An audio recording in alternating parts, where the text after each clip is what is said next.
আমরা যার মৃত্যু দিবস পালন করছি তার সম্বন্ধে দু একটা কথা বলে রাখা। তিনি হচ্ছেন ডক্টর শ্যামাপ্রসাদ মুখোপাধ্যায়।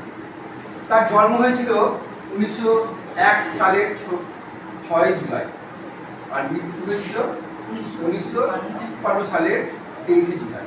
তিনি এই ব্যক্তিটাকে তার সম্বন্ধে 23 জুন সরি এবার এই ব্যক্তিকে তার সম্বন্ধে আমাদের তো সবারই একটা কৌতূহল। তোমরা যারা ছোট আছো তাদেরকে তো ডক্টর শ্যামাপ্রসাদ মুখোপাধ্যায়ের তোমরা কাহিনী কিছুই জানো,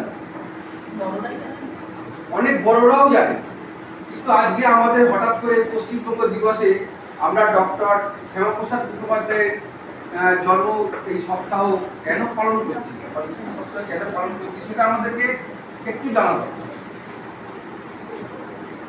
ডক্টর শ্যামাপ্রসাদ মুখোপাধ্যায়ের জন্ম হয়েছিল কিন্তু কলকাতায়। বাবা ছিলেন বাংলার বাল আশুতোষ মুখোপাধ্যায়।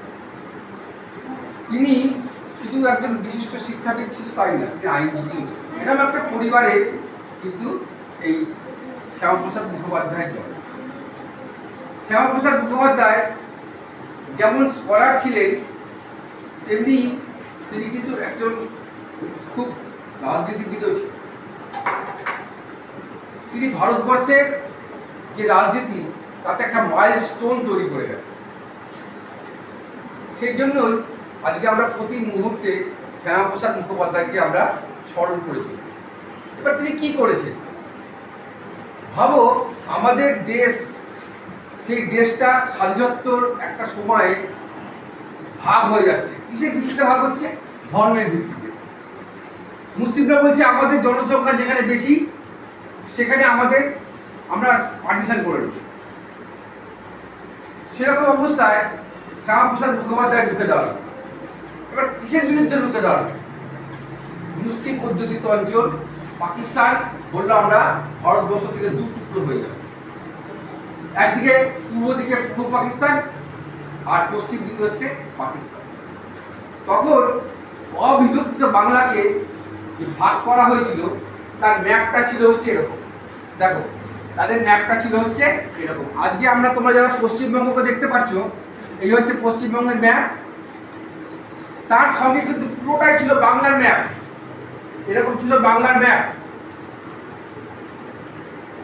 তাহলে আজকে আমরা যারা পশ্চিমবঙ্গে থাকি তারা কিন্তু আমরা এই অংশটায় থাকি।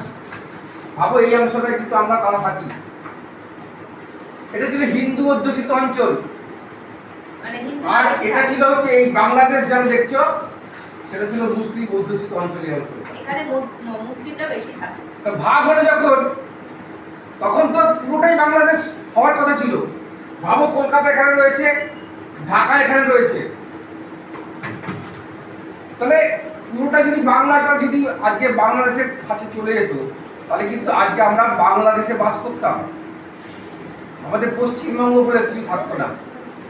এই শ্যামাপ্রসাদ মুখোপাধ্যায় তখন রুখে দাঁড়িয়েছিল এই ডিভাইডেশন হওয়ার বিরুদ্ধে।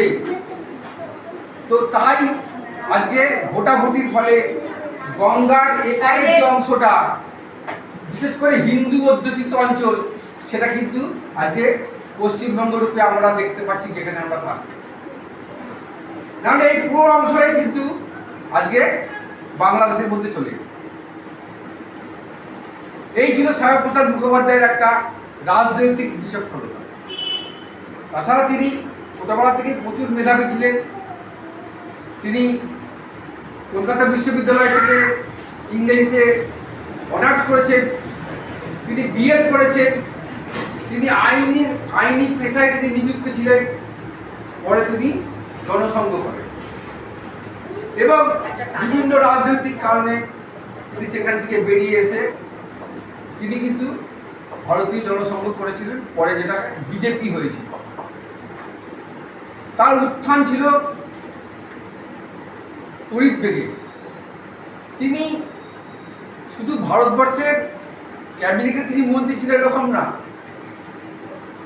তিনি নেহরু লিয়াকত চুক্তির বিরোধিতা করেছিলেন এবং মন্ত্রিসভা থেকে, কেন্দ্রীয় মন্ত্রিসভা থেকে তিনি পদত্যাগ করেছিলেন।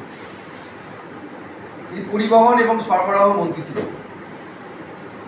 তিনি কাশ্মীর, জম্মু কাশ্মীর যেটা বিশেষ ওদের একটা সাংবিধানিক অধিকার রয়েছে, তার বিরোধিতা করেছিলেন। তখন এমন ছিল কাশ্মীরে যেতে গেলে পারমিশন লাগতো। তিনি বিনা পারমিশনে কাশ্মীরে গিয়েছিলেন। যাওয়ার পরে তাকে সেখানে গ্রেপ্তার করা হয়। তার যে কাজকর্ম, তার যে রাজনৈতিক বিচক্ষণতা, সেটা অনেকেই মেনে নিতে পারেনি। কি করেছিল তাকে? জম্মু কাশ্মীরে তাকে বন্দি করেছিল, বন্দি করে তাকে আটকে রেখেছিল। শুধু তাতে কিন্তু সন্তুষ্ট ছিল না। তখন জম্মু কাশ্মীরের মুখ্যমন্ত্রী হচ্ছে আব্দুল্লাহ, আর আমাদের দেশের প্রধানমন্ত্রী হচ্ছে জওহরলাল নেহরু। কি এমন কারসাজি হয়েছিল সেটা এখন অব্দি রহস্য। শ্যামাপ্রসাদ মুখোপাধ্যায়কে সরকারি বাসভবনে রাখা হয়েছিল এবং কিভাবে যে তার মৃত্যু হলো কেউ জানে। তার মা যোগমায়ানী, তিনি সরাসরি নেহরুকে চিঠি লিখেছিলেন যে একটা তদন্ত কমিটি তৈরি করা হোক, যেই তদন্ত কমিটি নিরপেক্ষভাবে বিচার করবে, সেই তদন্ত কমিটিকে তৈরি করা হয়। তো যাই হোক, আজকের দিনে শ্যামাপ্রসাদ মুখোপাধ্যায় যে কতটা প্রাসঙ্গিক সেটা কিন্তু আমরা বুঝতে পারছি, আমরা জানতে পারছি। তাই তো আমরা এই শ্যামাপ্রসাদ মুখোপাধ্যায়কে আমরা এতটা গুরুত্ব সহকারে আজকে আমরা সমস্ত ছাত্রছাত্রীদের কাছে এই জীবন কাহিনীটাকে আমরা তুলে ধরলাম। আশা করি তোমরাও তোমাদের নিজের সত্তাকে, জাতির সত্তাকে বেঁচে রাখার জন্য, তোমাদের দেশকে মজবুত করার জন্য তোমরা হয়তো আগামী দিনে অনেক অনেক প্রেরণা পাবে, তোমরা অনেক বেশি করে উদ্বুদ্ধ হবে এবং দেশের জন্য, জাতির জন্য, সমাজের জন্য তোমরাও এক সময়তে অনেক উন্নত মানসিকতা নিয়ে তোমরা কাজ করবে। এই বলে আজকে আমাদের ডক্টর শ্যামাপ্রসাদ মুখোপাধ্যায়কে আমরা শ্রদ্ধার্ঘ্য জানালাম, তার স্মরণ করলাম এবং এখানে আমার ছোট্ট বক্তব্য শেষ করলাম। আশা করি তোমরা বুঝতে পেরেছো।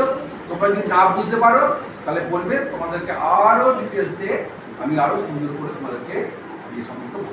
ঠিক আছে?